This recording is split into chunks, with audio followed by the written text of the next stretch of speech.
இஸ்லாமியர்கள் எல்லாரும் பெட்டி படிக்க எடுத்துட்டு வேற நாட்டுக்கு போறாங்கன்னு அவங்க ஆக்சுவலா பார்த்தா நம்ம இந்திய இஸ்லாமியர்களே இல்லைங்க சார்.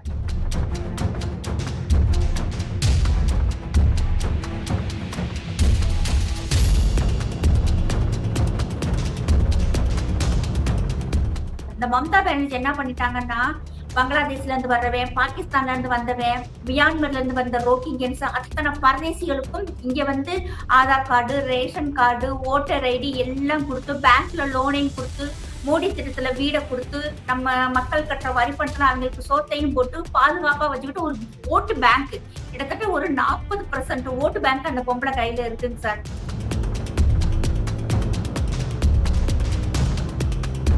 அது நம்ம நாடு ஒரு ஜனநாயக நாடு. மக்களால் ஓட்டு போட்டு தேர்ந்தெடுக்கிறோம் நம்ம. அதை நீ மம்தா பானர்ஜி மறுபடியும் சிஎம்மா கொண்டு வா. அப்படி கொண்டு வராட்டினா மோடி உடனே நாங்க இப்படி பண்ணிடுவோம், சுவேந்தி அதிகாரி உடனே நாங்க அப்படி பண்ணிடுவோம்னு சொல்லிட்டு மிரட்டல் வேற விட்டுக்கிட்டு இருக்காங்க. அப்ப இவங்களுடைய அறிவுத்திறன் எந்த அளவுக்கு இருக்குன்னு சொல்லி பாருங்க. பேரணி போறாங்க சார். பேரணி மட்டும் அமைதியா போகாதீங்கடா, போய் பஸ்ஸை எரிங்க, பாலத்தை உடைங்க, ஆபீஸ்ல எல்லாம் தீய வச்சு எரிச்சு விடுங்கடா அப்படின்னாங்க.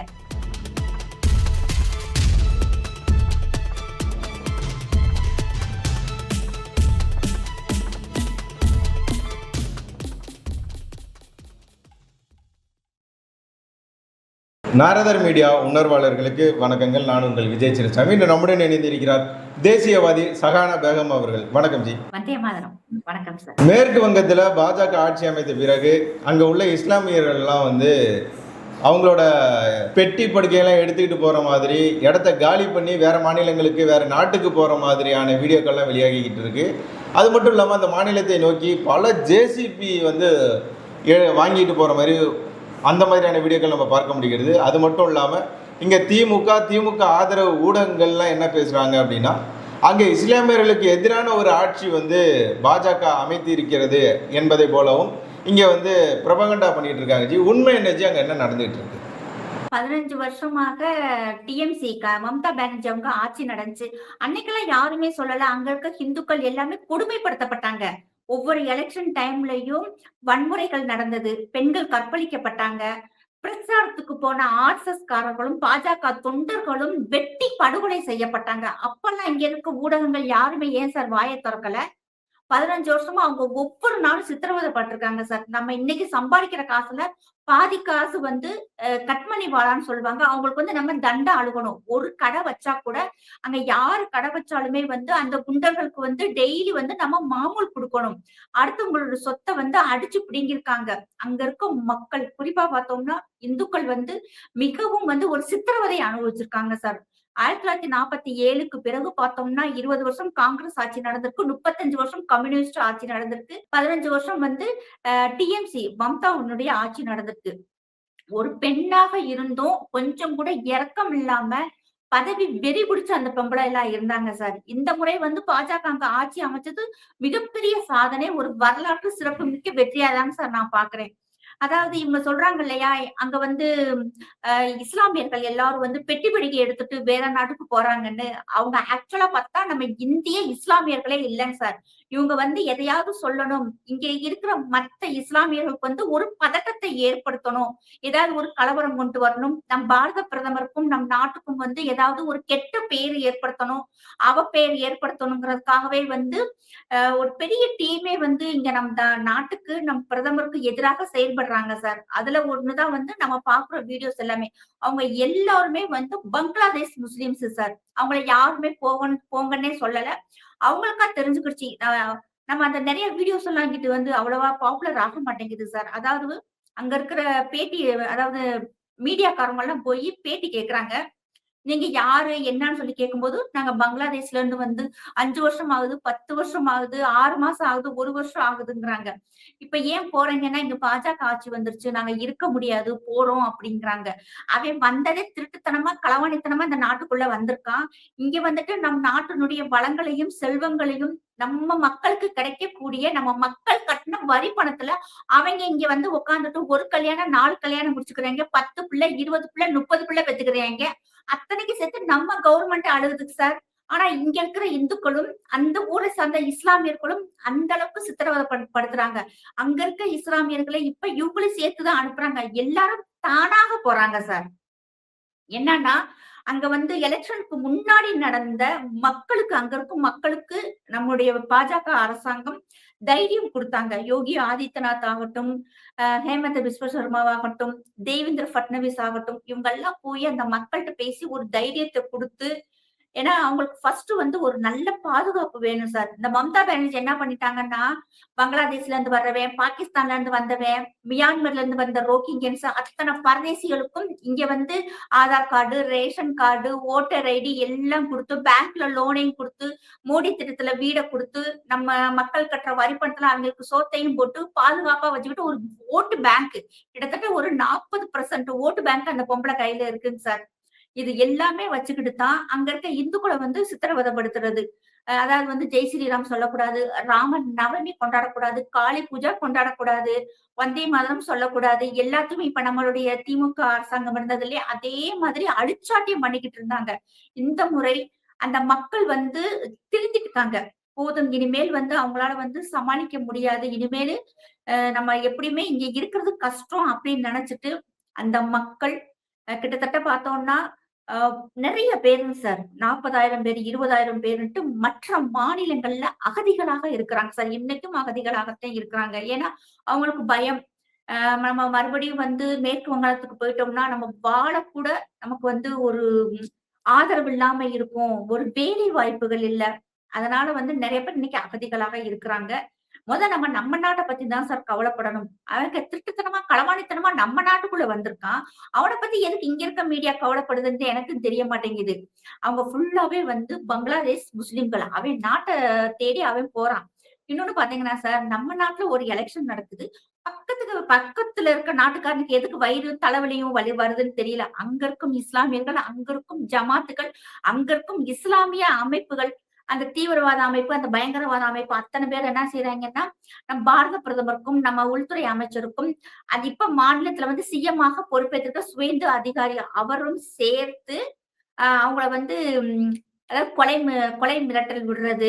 நாங்க இந்தியாக்குள்ள வந்துருவோம். வந்து உங்கள வந்து இப்படி பண்ணிருவோம், அப்படி பண்ணிருவோம்ன்னு சொல்லி மிரட்டுறது. இதுக்கு முன்னாடிலாம் பார்த்தோம்னா, அதாவது எலக்ஷனுக்கு முன்னாடி பார்த்தோம்னா, இந்தியாக்குள்ள நாங்க 10,00,00,000 பேர நாங்க உள்ள அனுப்பிச்சிருக்கோம். கூடிய சீக்கிரம் இந்தியாவ வந்து நாங்க இஸ்லாமிய நாடாக மாத்துவோம்னு சொன்னாங்க. அது சொன்னவன ஒருத்தனத்தான் ஒரு 3 மாசத்துக்கு முன்னாடி யாரோ முகம் தெரியாத ஒரு நல்ல மனுஷன் அந்தாள போட்டு தள்ளிட்டான். இப்ப பார்த்தோம்னா, இப்ப ஒரு அந்தோலன் அப்படிங்கிற ஒரு ஒரு அமைப்பு வந்து பிரச்சனை பண்ணிக்கிட்டு இருக்காங்க. அந்த ஊர்ல சாரி பங்களாதேஷ்ல அங்க இருக்கும் இஸ்லாமியர்கள்லாம் சேர்ந்து போராட்டம் பண்றாங்க சார். எதுக்குன்னு பார்த்தோம்னா, வெஸ்ட் பெங்கால்ல மம்தா பானர்ஜிய மறுபடியும் நீ சிஎம் கொண்டு வா அப்படின்னு சொல்லிட்டு. என் நாட்டுல நடக்கிற ஒரு எலக்ஷனுக்கு அது நம்ம நாடு வந்து ஒரு ஜனநாயக நாடு. மக்களால் ஓட்டு போட்டு தேர்ந்தெடுக்கிறோம் நம்ம. அத வந்து நீ மம்தா பானர்ஜிய மறுபடியும் சிஎம் கொண்டு வா. அப்படி கொண்டு வராட்டின்னா மோடி உன்னைய நாங்க இப்படி பண்ணிருவோம். சுவேந்து அதிகாரி உன்னைய நாங்க அப்படி பண்ணிருவோம்னு சொல்லிட்டு மிரட்டல் வேற விட்டுக்கிட்டு இருக்காங்க. அப்ப இவங்களுடைய அறிவுத்திறன் எந்த அளவுக்கு இருக்குன்னு சொல்லி பாருங்க. பேரணி போறாங்க சார். பேரணி போறது, அது நம்ம இந்திய மக்கள் கூட சொல்லிக்கிட்டு இருந்தாங்க. பேரணி மட்டும் அமைதியா போகாதீங்கடா. போய் பஸ்ஸ ஏறிங்க. பாலத்த உடைங்க. ஆபீஸ்ல எல்லாம் தீய வச்சு எரிச்சு விடுங்கடா அப்டின்னாங்க. இப்ப பக்கத்து நாட்டுல இப்ப பங்களாதேஷ்லயோ, பாகிஸ்தான்லயோ எலக்ஷன் நடந்தா நம்ம என்ன சார் பண்ண போறோம்? ஆனா இவங்க என்ன செய்றாங்க, மம்தா தான் வந்து மறுபடியும் சிஎம்மா வரணும்னா, அப்பதான் அவிங்க நோகாம நம்ம நாட்டுக்குள்ள வர முடியும். வர்றவங்க அத்தன பேருமே சார், அந்த பார்த்தோம்னா இன்னைக்கு பீகார், ஜார்க்கண்ட சுத்தி இருக்கிற சீமாஞ்சல், பூர்வாஞ்சல் அந்த சுத்தி இருக்கிற அந்த பார்டர்ல இருக்க மாவட்டங்கள்ல பூரா இஸ்லாமியர்கள், அதாவது பங்களாதேசிகள். மறுபடியும் நான் சொல்றேன், அவங்க யாருமே வந்து இந்திய இஸ்லாமியர்கள் கிடையாது. அத்தனை பேருமே வந்து பங்களாதேசிகள். ரோஹிங்கியன்ஸ், மியான்மரை சார்ந்த ரோஹிங்கியன்ஸ். அவங்க தான் வந்து இங்க வந்து தங்கிக்கிட்டு, இந்த மம்தா பானர்ஜி எல்லா வசதிகளும், சலுகைகளும் செஞ்சு குடுத்துருக்காங்க சார். இங்க இருந்து போறவன் யாருமே வந்து, ஐயோ! என் நாட்ட விட்டுட்டு போறேன்னு யாருமே அழுகலைங்க. ஏன் அழுகல? அழுகணும்ல. இப்ப எஸ்ஐஆர் நடந்துச்சு. ஒரு முஸ்லிம் இல்ல, ஒரு 10 முஸ்லிம் கூட இறங்கி வந்து எங்க ஓட்டு இல்லன்னு ஏன் யாரும் சொல்லல? 91,00,000 வாக்காளர்கள் வந்து நிலுவையில இருக்கிறாங்க. அத்தனை பேரு ஏன் தெருவுல இறங்கல? இறங்கி போராடி இருக்கலாம்ல சார். இந்நேரம் அப்படி 10 பேர் இறங்கி போராடி இருந்தா கூட இந்தியாவுல இருக்கும் அத்தனை மீடியாவும் அத ஃபோக்கஸ் பண்ணி காமிச்சிருப்பாங்க. ஏன் நம்ம தமிழ்நாட்டு ஊடகமே காமிச்சிருக்கும் இல்லையா? அத்தனை பேருமே பார்த்தோம்னா இதுல ஹிந்துக்களும் இருக்கிறாங்க. நான் இல்லன்னு சொல்லல. 10% வந்து ஹிந்துக்கள் இருக்காங்க. மிச்சம் 90% வந்து முஸ்லிம்ஸ் தான் சார். அவங்க ஃபுல்லாவே வந்து பங்களாதேஷ்காரங்க. "அழு, என் நாட்ட விட்டு என்னை ஏன் அனுப்புறன்னு சொல்லி அழு. பாஜக வந்துருச்சு. இனிமேல் நாங்க இங்க இருக்க முடியாது. நாங்க எங்க நாட்டுக்கு போறோம். நல்லபடியா போயிட்டு வா. தொல்ல தொலைஞ்சுச்சு." இப்ப சுவேந்து அதிகாரி அவர்கள் வந்ததுக்கு பிறகு, அந்த பார்டர் ஃபுல்லாவே வந்து செக்யூர் பண்றதுக்காக 650 ஏக்கர் நிலங்கள வந்து வந்த அன்னைக்கே குடுத்துட்டாங்க சார். அவங்களுக்கு தேவை வந்து ஒரு பாதுகாப்பு தான். அந்த பாதுகாப்பு இல்லாததுனால தான் யாரோரோ வந்து இங்க வந்து நாட்டாம பண்ணிக்கிட்டு இருக்காங்க. ஃபர்ஸ்ட் இங்க இருக்க இந்துக்களுக்கு எல்லாமே வந்து ரொம்ப சகிப்புத்தன்மை. இவ்வளவு சகிப்புத்தன்மைலாம் வேண்டவே வேண்டாம்ன்னு நான் நினைக்கிறேன் சார்.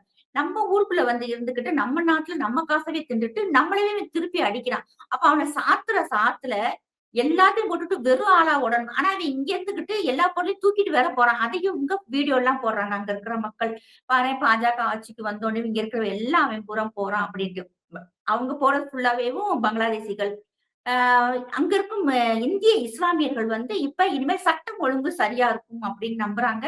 இப்ப நம்ம கூட ஒரு வீடியோ எல்லாம் பார்த்தோம். எல்லாரும் வந்து ஹெல்மெட் கடையில வந்து கியூல நிக்கிற மாரி நம்ம வீடியோ பார்த்தோம் இல்லையா? அது வந்து இதுக்கு முன்னாடி அங்க மம்தா தீதி வந்து முஸ்லிம்ஸ வந்து எதையுமே கண்டுக்கிறாம அவுத்து விட்டுருந்தாங்க. இனிமேல் வந்தா அப்படியே ஆட முடியாது அப்படின்னு நினைச்சுட்டு எல்லாம் ஹெல்மெட் வாங்கிட்டு ஒழுங்கா இருக்கிறாங்க. அது அங்க இருக்க இஸ்லாமியர்களுக்குமே வந்து ஒரு பாதிப்புன்னு சொல்லி அவங்களே நெறைய பேசுவாங்க சார். ஆனா பயம். எங்க மம்தாவினுடைய குண்டர்கள் வந்து இவங்கள அடிச்சுருவாங்க.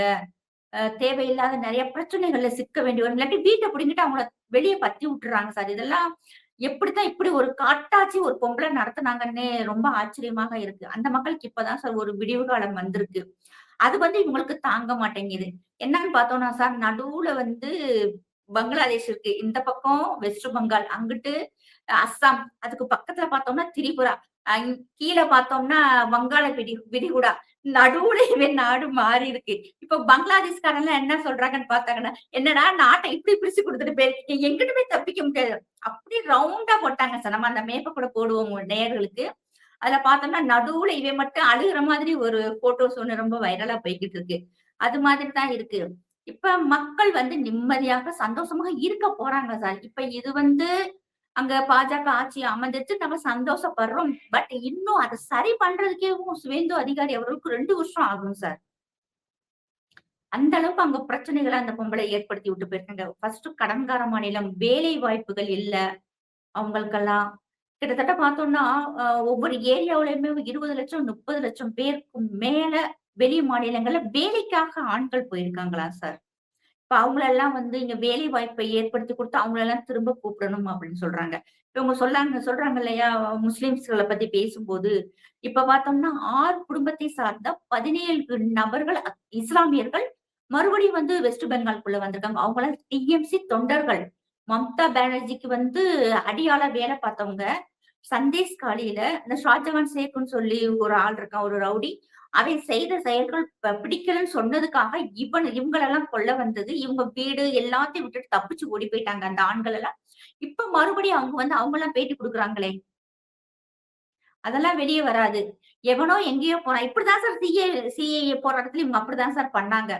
சிஏஏவுல இந்திய முஸ்லிம்களுக்கு எந்த பிரச்சனையும் இல்ல. அதுல குறிப்பா சவுத் இந்தியாவுல இருக்கக்கூடிய இஸ்லாமியர்களுக்கு எந்த பிரச்சனையுமே இல்ல. ஆனா அவங்க என்ன பண்ணிட்டாங்க தெரியுமா? இங்க இருக்கும் இஸ்லாமியர்கள வந்து மோடி வந்து வெளிநாட்டுக்கு அனுப்பிட போறாரு. அஸ்ஸாம்ல வந்து பெரிய வந்து ஹோம் கட்டுறாங்க. நம்மளெல்லாம் போய் அடைச்சு போட்டுருவாங்க அப்படின்னு சொல்லிட்டு இங்க இருக்கும் இஸ்லாமியர்கள் பூரா அழுக விட்டு பரிதவிக்க விட்டாங்க சார். இப்ப டி அதாவது வந்து எப்படி சொல்லுவாங்கன்னா, பிளான் ஏ, சிஏ நமக்கு சரிப்படலையா? பாஜகல இருக்கும் அந்த அத்தன புத்திசாலிகளும் ஏ டூ இசட் வரைக்கும் நெறைய பிளான் வச்சிருக்காங்க சார். அதுல ஒரு பிளான் தான் பார்த்தோம்னா எஸ்ஐஆர். பட் இந்த எஸ்ஐஆர்ல வந்து நல்லா சக்சஸ் ஆயிருக்குங்க சார். அதுல வந்து எந்த மாற்று கருத்துமே இல்ல.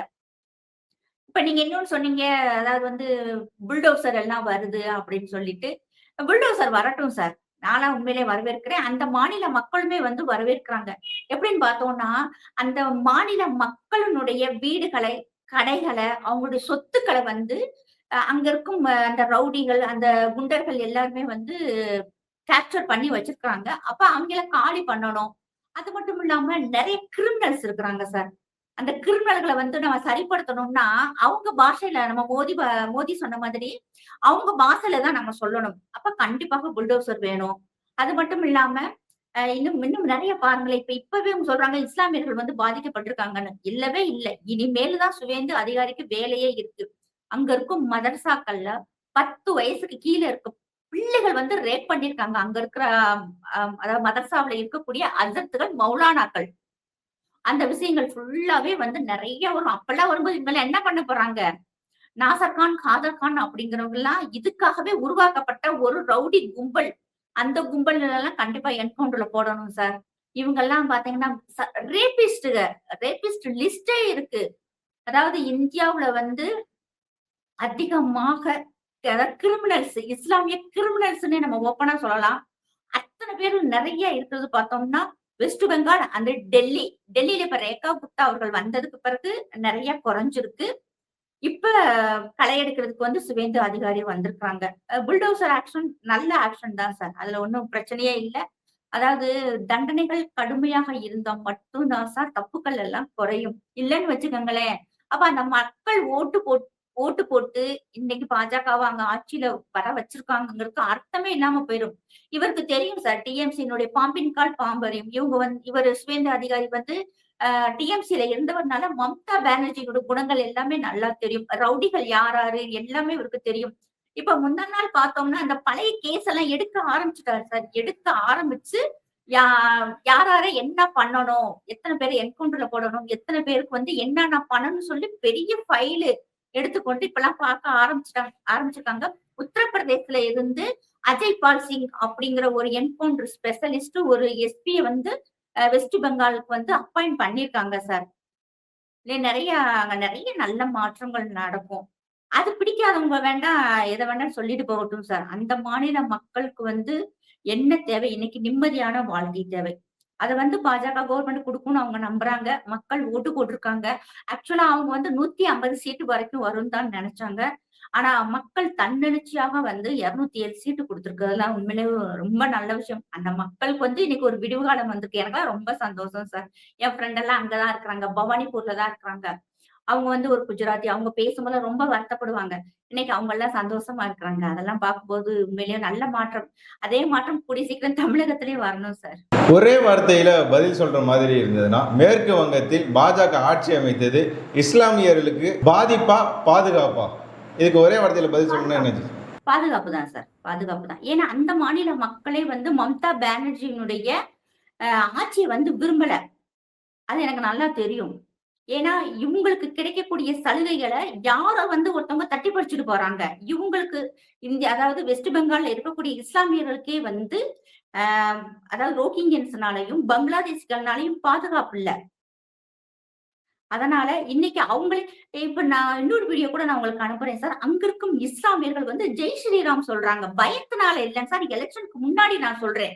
இப்ப சொன்னா கூட பாஜக கவர்மெண்ட் வந்துருச்சு அப்படிங்கிற ஒரு பயத்துல கூட சொல்லலாம். எலக்ஷனுக்கு முன்னாடியே அங்க இருக்கும் இஸ்லாமியர்கள் குறிப்பா பார்த்தோம்னா ஒரு 60 வயசுக்கு மேல இருக்காங்கல்ல சார். அவங்க எல்லாமே நெறைய சொன்னது பார்த்தோம்னா, இப்பயாவது வந்து எங்க மக்கள் நிம்மதியாக இருக்கட்டும். இப்பயாவது எங்க மக்களுக்கு ஒரு வடிகால் கிடைக்கட்டும். ஒரு சந்தோஷமா இருக்கட்டும்னு நினைக்கிறாங்க. ஆனா எங்கேயோ இருந்து வந்த பரதேசிகள் பண்ணாடைக தான் சார் அ வேற மாதிரி வந்து பேசிக்கிட்டு நம்ம கவர்மெண்ட்ட வந்து இழிவா பேசுறாங்க. அது இங்க இருக்கவங்களுக்கு புரிய மாட்டேங்குது. ஃபர்ஸ்ட் இங்க லாங்குவேஜ் ப்ராப்ளம் சார். அங்க என்ன நடக்குதுன்னே உங்களுக்கு தெரியாது. யாராவது எதையாவது ஒண்ணு போட்டோம்னா, அதத்தான் உண்மைன்னு நம்பிச்சுட்டு இவங்கலாம் WhatsAppல வந்து நம்புறது, Facebookல வர்றத நம்புறது. எதையும் வந்து போய் நேஷனல் மீடியாவுல தேடி பாக்குறது இல்ல. அந்த மாநிலத்துல இருக்க நியூஸ் சேனல்கள போய் பாக்குறது இல்ல. அத பார்த்தா தானேங்க சார் தெரியும். அங்க இருக்க இஸ்லாமியர்கள் எல்லாருக்கும் அப்படி பார்த்தா இந்த இந்த முறை பார்த்தோம்னா, இஸ்லாமியர்கள் இருக்கிற ஏரியாக்களையுமே வந்து ஓட்டு வாங்கியிருக்காங்களே! இஸ்லாமியர்கள் ஓட்டு போட்டிருக்காங்களே சார். ஆனா அதெல்லாம் வந்து பெரும்பாலும் வெளிய வராது. போட்டிருக்காங்க. இஸ்லாமியர்கள் அங்க இருக்கவங்களுமே ஓட்டு போட்டிருக்காங்க. அந்த தொகுதிகள்லயுமே ஜெயிச்சிருக்காங்க. போடாதவங்களும் இருக்கிறாங்க. அதையும் நான் சொல்லிர்றேன். நெறைய ஏரியாக்கள்ல போடல. போடாம ஹுமாயூன் கபீர் அவர் 2 சீட்டு ஜெயிச்சிருக்காரு. அதே மாரி ஓவைசி அவர்கள் ஓட்ட பிரிச்சிருக்காரு. எந்த ஸ்டேட்லயாவது ஓவைசி போயி எலக்ஷன்ல நின்றாலே அந்த டைம்ல மேக்ஸிமம் பாஜக வந்து ஜெயிச்சிரும் சார். ஏன்னா அவர் இஸ்லாமியர் ஓட்ட எல்லாமே வந்து பிரிச்சு எடுத்துருவாப்ல. காங்கிரஸ் கட்சி இன்னைக்கு அடிச்சதுல முக்கியமான ஒரு ஆள் யாருன்னு பார்த்தோம்னா, ஓபிசி தான் சார். எனக்கெல்லாம் ஓபிசி சுத்தமாவே பிடிக்காது. இப்பயுமே பிடிக்காது. ஆனா இந்த ஒரு விஷயத்துல மட்டும் ஓகே. இந்த காங்கிரஸ் கட்சியை அழிக்கிறதுல அவர் ஒரு பார்ட்டா இருக்கிறாரு அப்படிங்கிறதுனால ஓகே அக்செப்ட் பண்ணிக்கலாம். ஆனாலும் எனக்கு பிடிக்காது. அந்த ஆள சுத்தமாவே பிடிக்காது சார். இஸ்லாமிய இளைஞர்கள வந்து தவறான வழிகள்ல கொண்டு போனதுல முதல் காரணம் அவர்தான் சார். நாய் மாதிரி நடத்துவாப்ல. அது கூட இவங்களுக்கு தெரியாது. அந்த ஆள் பின்னாடி போய்க்கிட்டு இருப்பாங்க. வக்பு சொத்துக்கள்ல இன்னைக்கும் அவர்ட்ட 3,500 கோடி ரூபாய்க்குண்டான சொத்துக்கள் ஓவைசிட்ட இருக்கு சார். இவர் மேல சுப்ரீம் கோர்ட்லயே கேஸ் இருக்கு.